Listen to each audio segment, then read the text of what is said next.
ये भी बहुत बड़ी बात है। जितना भी देख रहे हैं, जो भी देख रहे हैं, आप अपने कमेंट्स के माध्यम से बता रहे हैं, उसके लिए भी बहुत बहुत आभार। जिन लोगों ने चैनल को सब्सक्राइब कर दिया है उनका आभार, और जो लोग देख रहे हैं लेकिन चैनल को सब्सक्राइब नहीं किया है उनका भी एक बार पुनः आभार। तो चलिए इन आभार। अभी तो सफ़र शुरू किया है, मंजिल का पता नहीं, अगर साथ आपका है तो नामुमकिन कुछ भी नहीं, अगर साथ आपका है तो नामुमकिन कुछ भी नहीं। इन्हीं पंक्तियों के साथ मैं हरीश खंडवाल मन की आप सभी का मन की कलम यूट्यूब चैनल पर हार्दिक स्वागत अभिनंदन करता हूँ। साथियों, आप सभी का स्नेह और आशीर्वाद हमें मिल रहा है, उसके लिए आभार, और आपने यहाँ तक पहुँचाया है उसके लिए भी आभार। आप लोग देख रहे हैं, ये भी बहुत बड़ी बात है। जितना भी देख रहे हैं, जो भी देख रहे हैं, आप अपने कमेंट्स के माध्यम से बता रहे हैं, उसके लिए भी बहुत बहुत आभार। जिन लोगों ने चैनल को सब्सक्राइब कर दिया है उनका आभार, और जो लोग देख रहे हैं लेकिन चैनल को सब्सक्राइब नहीं किया है उनका भी एक बार पुनः आभार।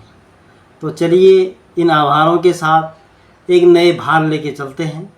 आज की वीडियो में मैं एक नई जानकारी लेके आया हूँ, और ये जानकारी नई कुछ नहीं है, वैसे सब लोग जानते हैं।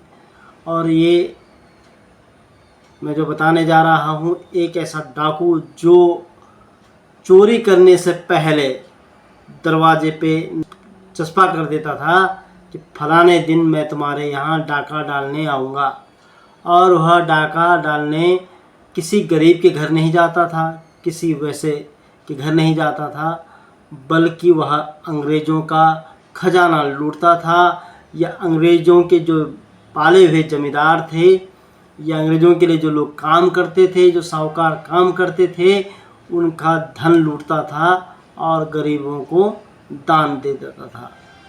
वह डाकू एक ज़माने में अंग्रेज़ों के लिए मुसीबत बन चुका था। उस डाकू का इतना भय था कि जब वह गुजरता था तो उस क्षेत्र में तहलका मच जाता था। और उसी डाकू ने एक बार नहीं बल्कि दो बार हमारे क्षेत्र में भी डाका डाला है। और वह हमारा क्षेत्र आप जानते ही हैं, यमकेश्वर की ताल घाटी में, वहाँ पे भी 2 बार वह डाका डाल के आया और डाका डकैती करके चला गया।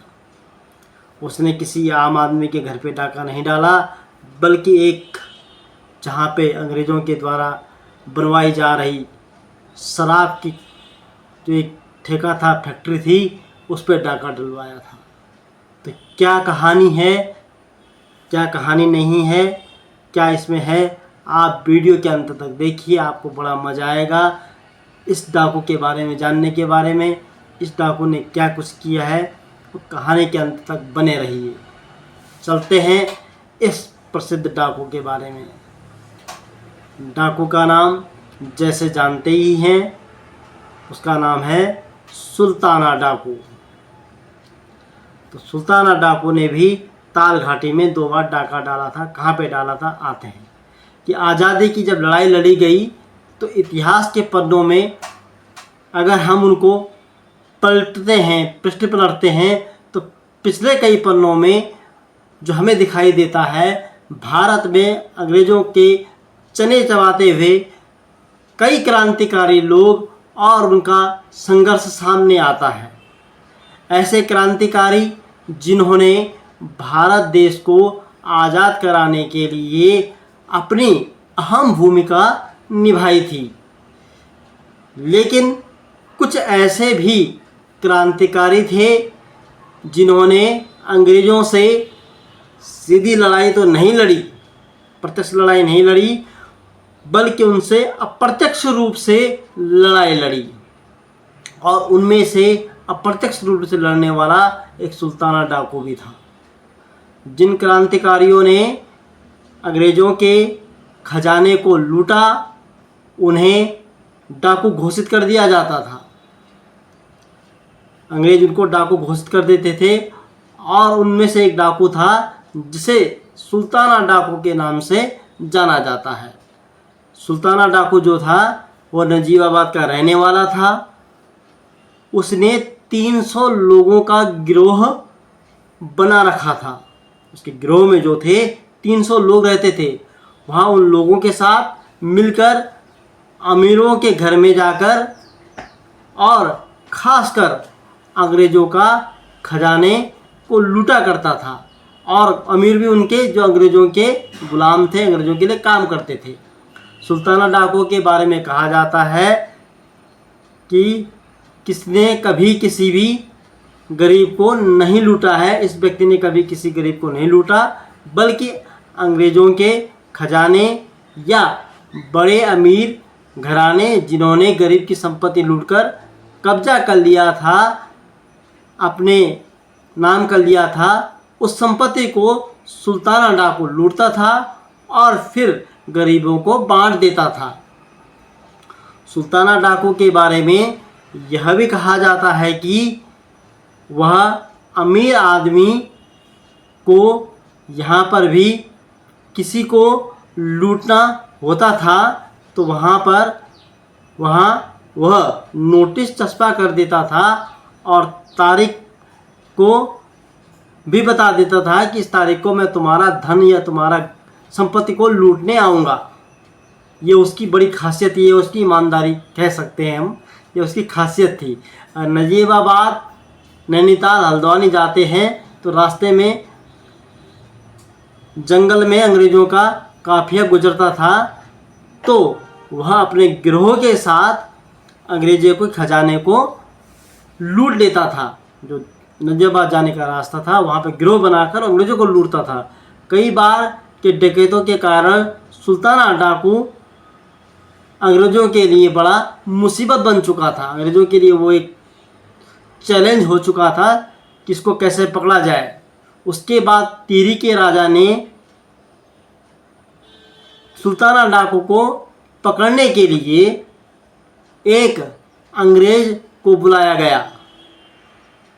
अंग्रेज़ को बुलाया, टिहरी के राजा के दम कर रखा था और उसने टिहरी के राजा ने अंग्रेज़ों को बुलाया। उसके बाद सुल्ताना अपने 10-12 साथियों के साथ गिरफ्तार हो जाता है और उसको आगरा जेल में डाल दिया जाता है। आगरा जेल में उसको शिफ्ट कर दिया जाता है, लेकिन वहाँ उसने जेलरों और कैदियों के साथ बहुत अच्छा व्यवहार करता है और अपने व्यवहार से वह उनका दिल जीत लेता है।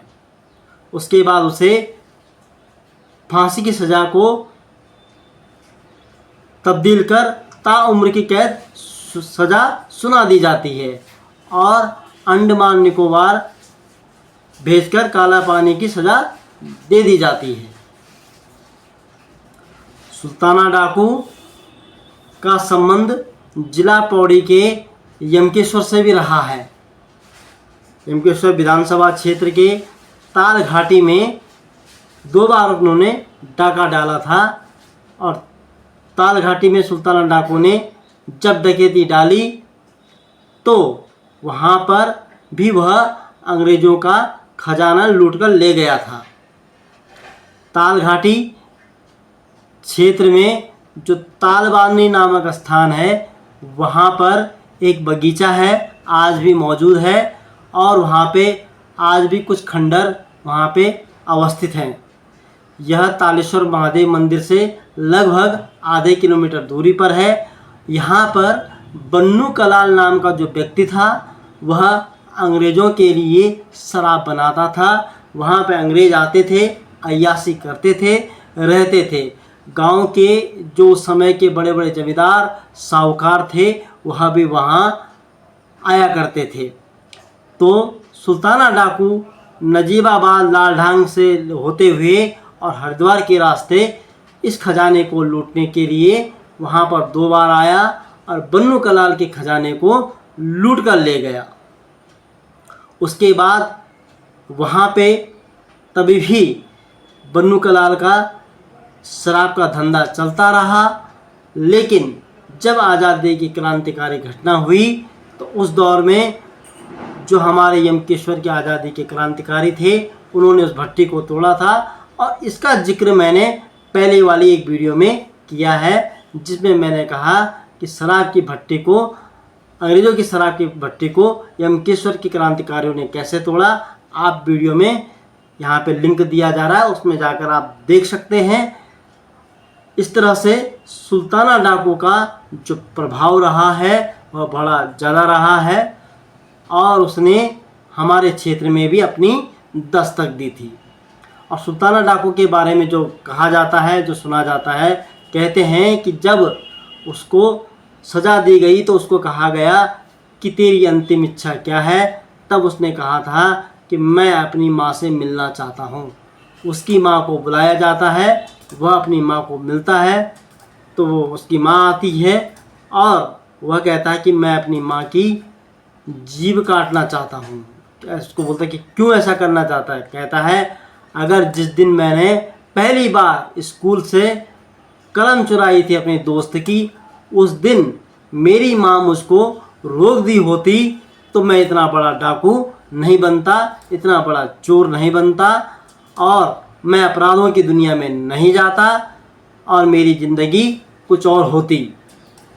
तो इस तरह से सुल्ताना डाकू ने अपने अपराध को स्वीकारा भी और यह भी कहा कि अगर अपराध को करने से शुरू में रोक दिया जाए तो आदमी कभी अपराधी नहीं बनता है।